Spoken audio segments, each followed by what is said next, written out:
I'm going to take you guys on a journey from the very first drawing I did all the way up to the latest drawing, which is the one you see on the right side of the screen, and what I learnt from each one. This is not going to be an in-depth video, but just sort of like a general outline. This is one of my portfolios. I'll only be showing you what's inside this one in this video due to the fact that it will take too long to go through all my drawings. That's not to say that these drawings in here are far more important than the other ones, because every single drawing I've done has challenged me in a different way to become a better artist. But for now, we'll just stick to this folder. I only went to art school for like 2 weeks and then I dropped out. Everything I learnt about realistic drawings came from practice, internet research, and videos on how to draw. Now, if we open it up, oh my god. These are drawings I did way back. Have a look at that. I forgot all about these. This one here. This was before I could do realism. I had no clue about tones and how to match tones. This is as good as I could do. It took me 13 minutes apparently. Jesus, that is nostalgic. This is another drawing I sort of made up. Oh my god. I was starting to experiment with realism. You can kind of see it. I got the dark areas. I didn't understand tones, but I knew that shading created depth. So this was done on the 4th of the 3rd, 2009. I was so proud of it, and I still am. I used to show everybody this. So drawing at that point was just a hobby for me, something I did for fun. An anime character, that's actually how I had my hair back in the day. Here I did some more experimentations. This was about 11 years ago as well. That was my last go at cartoon style drawings. I don't know 100% on the dates and all that sort of stuff. I could be really off. After I got my Prismacolor pencils, I did this. And this is all completely out of my head. What I decided I should do is experiment with blending.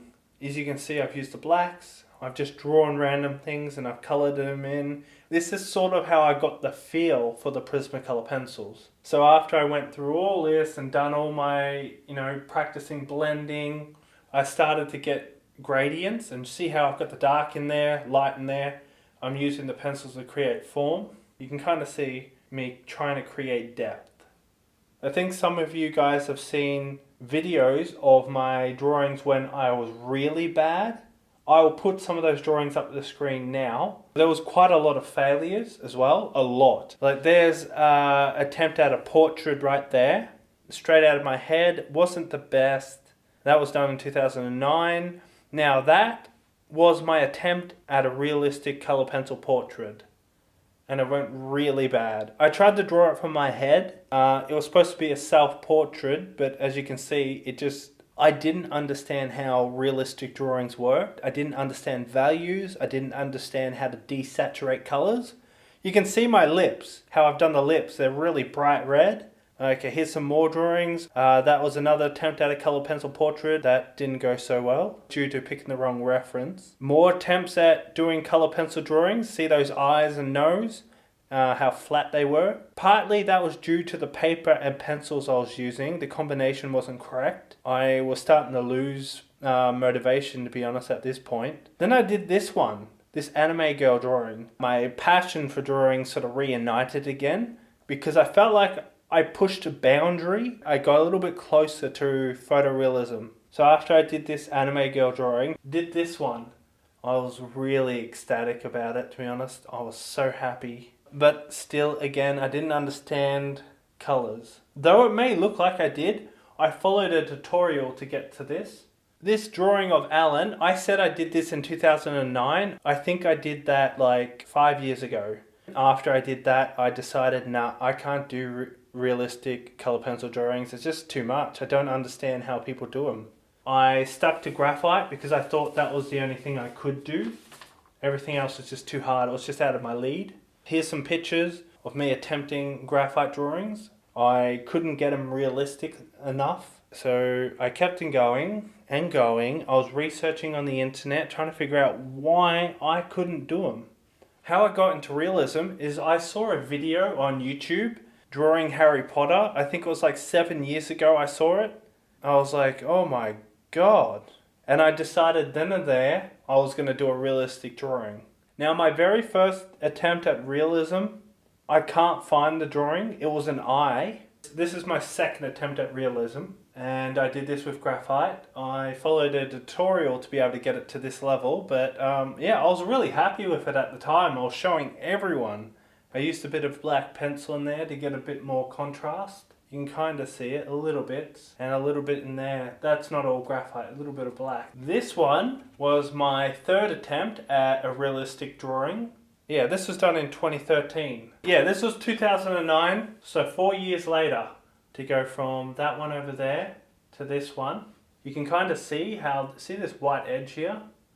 How it looks like it's floating. But I understood that when you shaded things darker, like up here, and you do gradients, it made things look 3D. I understood that notion. I added a bit of pencil in there. Actually, I think it was Prismacolor black to really get the black in there in order to create a really nice contrast. And then I added white in there to create brighter white. After I did that eye, I was feeling incredibly inspired. I did some more lips. Black against these bright light areas really made it pop. I did another little drawing here. I followed a tutorial to do this. I began to experiment a bit more, try to create depth by using these high contrast things. This was back 7 years ago. I stumbled across a video, which I'll link down below, but that video changed everything. It clicked. The second I finished watching it, it just clicked. And so I drew up a portrait and started shading using the advice I got from that video, and I ended up with this one right here. I was super proud of that one. So that's a huge step going from that drawing there, you see, up to this one. It seems like a massive jump, but with the right amount of information, it's very possible. Then I went on to do this one. I was really getting an understanding for values and how they worked. You can see how I love to put the real dark values in there against the real white ones. I tried to do a hyper-realistic drawing there. Still didn't know how to do realistic color pencil drawings. That was so far beyond me. I did Nemo drawing. Went back, I think I did another fox drawing. One of my biggest, scariest things about realistic portraits was skin tones. I got into the notion, in order to do a realistic portrait, you need sort of like a recipe of colors, and I just didn't know the recipe, which is incorrect. That's not the right way to think about it. There's no recipe that if you had that recipe, suddenly you can do realistic skin tones. It doesn't work that way. And I was looking everywhere for people to list their skin tones they used for their drawings so I could copy them. And I did manage to find some people that did that. It didn't yield any results. This was my very first completed color pencil portrait. What changed between this and that one? Obviously you guys can see there's a massive difference between the Alan drawing and Daniel Radcliffe. I had done a lot of research on the internet, and someone told me to draw what you see, not what you think you see. That was the first thing I learned. The second thing that changed everything is I went into the art shop. I was talking to the person who ran the shop, and I asked her if she had any Prismacolor pencils. And she goes, sorry, we don't sell them. But we have Faber-Castells if you're interested. And to be honest, the first time I saw them, I'm like, nah. I wanted the Prismacolor pencils because that's what Heather Rooney used. I'm like, what's the odds that the Faber-Castells are that good?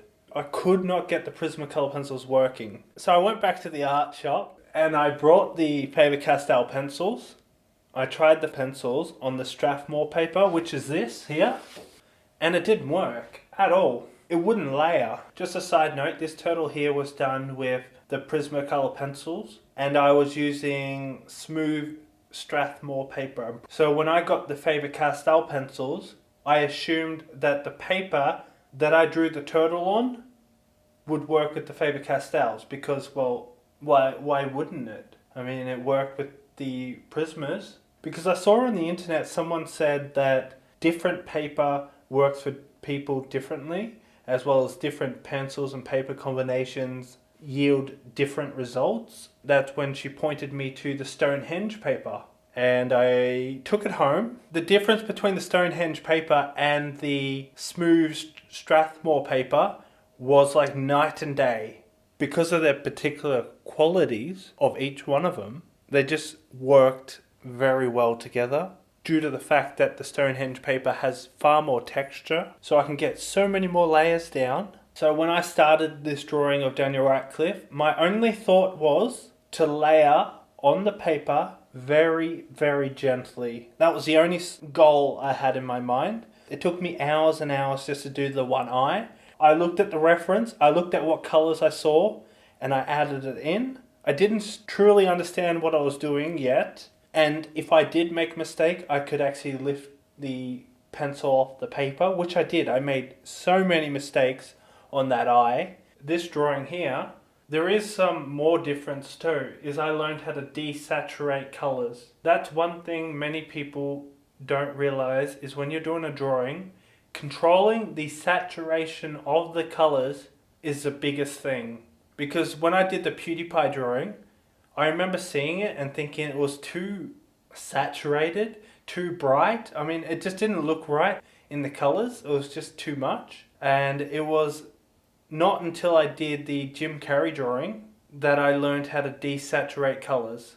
So that's a brief journey on how I went from cartoon drawings all the way up to realism. I missed a lot of information. If you take anything away from this video, when you see my drawings, I want you guys to think that it wasn't overnight. It wasn't something that I just did and I was good at. It was actually a struggle to the point where I gave up multiple times and I didn't want to do it again. I just thought I didn't have the talent.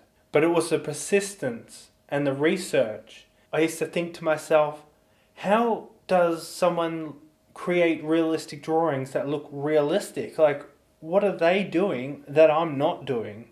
I've been getting a lot of people sending me messages who are quite upset that I'm not teaching anymore. I agree, because I remember how it feels not being able to do a realistic drawing, to being stuck.